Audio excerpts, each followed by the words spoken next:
Hi friends, എല്ലാവർക്കും പുതിയൊരു വീഡിയോയിലേക്ക് സ്വാഗതം. നല്ല ഒരു നാടൻ പലഹാരമാണ് ഇന്നത്തെ വീഡിയോയിൽ ഞാൻ കാണിക്കുന്നത്. ഇതുണ്ടാക്കുന്നതിന് വേണ്ടി നല്ല പഴുത്ത വരിക്ക ചക്കപ്പഴമാണ് ഞാൻ എടുത്തിരിക്കുന്നത്. ഇത് ഇന്നലെ റെഡിയാക്കി ഫ്രിഡ്ജിൽ വെച്ചിരുന്നതാണ്. ഇതിനെ നമുക്ക് മിക്സിയുടെ ഒരു ജാറിലിട്ടിട്ട് നന്നായിട്ട് അരച്ചെടുക്കാം.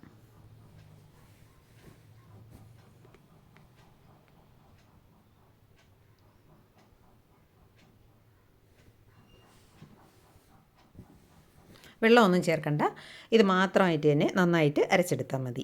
ഒരു പാൻ അടുപ്പത്ത് വെച്ചിട്ടുണ്ട്. പാനിലേക്ക് ഞാൻ കുറച്ച് ബട്ടർ ചേർത്ത് കൊടുത്തിട്ടുണ്ട്. നെയ്യ് ഉണ്ടെങ്കിൽ നെയ്യ് ചേർത്താലും മതി. ബട്ടർ ഒന്ന് മെൽറ്റായി വരുമ്പോഴേക്കും നമ്മൾ മിക്സിയിൽ അരച്ച് വെച്ചിരിക്കുന്ന ആ ചക്കപ്പഴം ഇതിലേക്ക് ചേർത്ത് കൊടുക്കുക. ഞാൻ വെള്ളമൊന്നും ചേർക്കാതെ അരച്ചുകൊണ്ട് കുറച്ചൊരു കട്ടിയായിട്ടാണ് ഇരിക്കുന്നത്. ഇതിനെ നല്ല ഹൈ ഫ്ലെയിമിൽ വെച്ചിട്ട് നന്നായിട്ടൊന്ന് ഇളക്കി കൊടുക്കാം. ഇതിലെ ആ ഒരു വെള്ളമൊക്കെ ഒന്ന് വറ്റി വരുന്ന അത്രയും നേരം ഒന്ന് ഇളക്കി കൊടുക്കാം. അതിനുശേഷം ഇപ്പോൾ ഇതിലേക്ക് ചേർത്തിരിക്കുന്നത് ശർക്കര ഉരുക്കിയതാണ്. ഈ ശർക്കര വെള്ളം നമ്മൾ ചേർക്കുന്നത് ഈ ചക്കപ്പഴത്തിൻ്റെ മധുരവും കൂടി നോക്കിയിട്ട് വേണം ചേർക്കാനുള്ളത്. അല്ലെങ്കിൽ നമ്മൾ കൂടുതൽ ചേർക്കുമ്പോൾ ചിലപ്പോൾ ചക്കയപ്പത്തിന് മധുരം കൂടിപ്പോവും. കുറച്ച് നേരം ഒന്ന് നന്നായിട്ട് ഇളക്കി കൊടുക്കാം. 1 സ്പൂണ് ഏലക്കാപ്പൊടി, ഇത് പഞ്ചസാരയും കൂടി ചേർത്ത് പൊടിച്ച ഏലക്കാപ്പൊടിയാണ്. ഇതും കൂടി ചേർത്തിട്ട് നന്നായിട്ടൊന്ന് ഇളക്കി കൊടുക്കാം. ഇനി ഇതിലേക്ക് ചേർക്കുന്നത് ചിരകിയ തേങ്ങയാണ്. 1 കപ്പ് ചിരകിയ തേങ്ങ അതും കൂടി ഞാൻ ഇതിലേക്ക് ചേർത്ത് കൊടുത്തിട്ടുണ്ട്. ഇതെല്ലാം കൂടി നന്നായിട്ടൊന്ന് മിക്സ് ചെയ്തെടുക്കാം.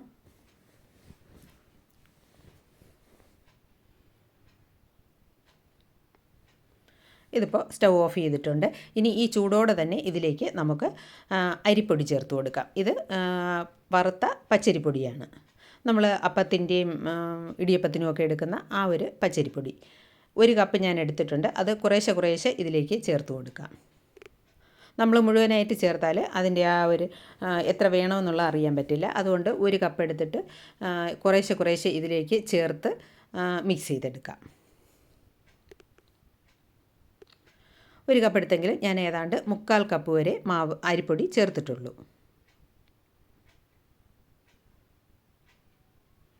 ഈ ഒരു കൺസിസ്റ്റൻസിയിൽ വേണം ഇത് കുഴച്ചെടുക്കാനുള്ളത്. ഒരുപാട് ലൂസായും പോവരുത്, കട്ടിയാവരുത്. ലൂസായാലും നമുക്ക് പിന്നെ ഇലയിൽ വെച്ചൊക്കെ ഉണ്ടാക്കിയെടുക്കാൻ പറ്റില്ല. ഈ ഒരു പരുവത്തിന് കുഴച്ചെടുക്കണം. വാഴയില ഞാൻ വാട്ടിയൊക്കെ എടുത്തിട്ടുണ്ട്. ഇതിലേക്ക് വച്ചിട്ട് നമുക്ക്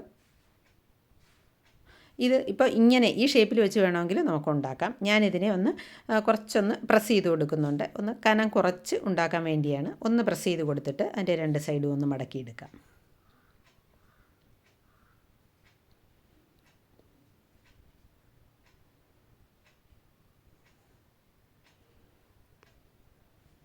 ഇതുപോലെ എല്ലാം ഒന്ന് മടക്കിയെടുത്തിട്ടുണ്ട്. ഒരു സ്റ്റീമർ അടുപ്പത്ത് വെച്ചിട്ടുണ്ട്. അതിലേക്ക് നമുക്കിത് വെച്ച് കൊടുക്കാം. അതുപോലെ നിങ്ങൾക്ക് എൻ്റെ വീഡിയോ ഇഷ്ടമായാൽ ഒന്ന് ലൈക്ക് ചെയ്തേക്കണേ.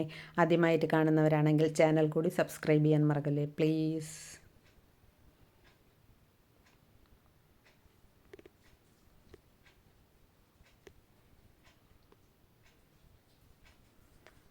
ഇത് അടച്ചു വെച്ച് ഒരു 20 മിനിറ്റ് വേവിച്ചാൽ മതി. ഇപ്പോൾ 20 മിനിറ്റ് കഴിഞ്ഞിട്ടുണ്ട്. ഇതിൻ്റെ അടപ്പൊന്ന് നമുക്ക് തുറന്നു നോക്കാം.